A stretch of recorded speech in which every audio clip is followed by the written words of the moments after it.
Zdravím vás pri sledovaní tohto videa. V tomto videu si ukážeme tento zdroj, na ktorý som dostal viacero dotazov.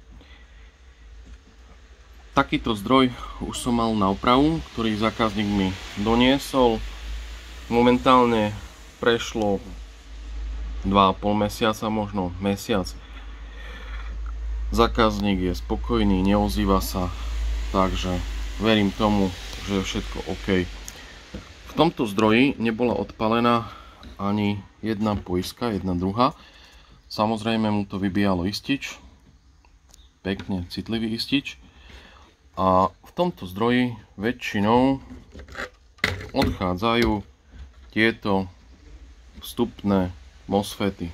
Tieto vstupné MOSFETy sú na veľmi vysoké prúdy. To si ukážeme aj tabuľku.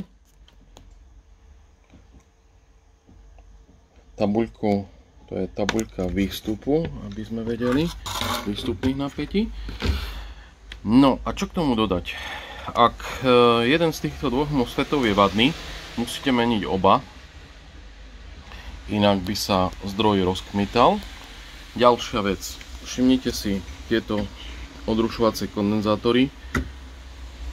Sú dosť nenápadné, aj keď sú žlté, sú pri mostiku, tie si tiež treba vymeniť.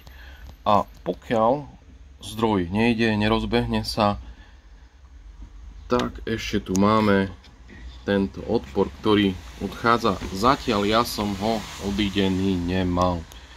Takže zdroj, ktorý som opravoval, drží. Tento je ďalší zdroj. Ops. Také svinské pajkovanie, ale pajkovanie a hlavne, aby to išlo.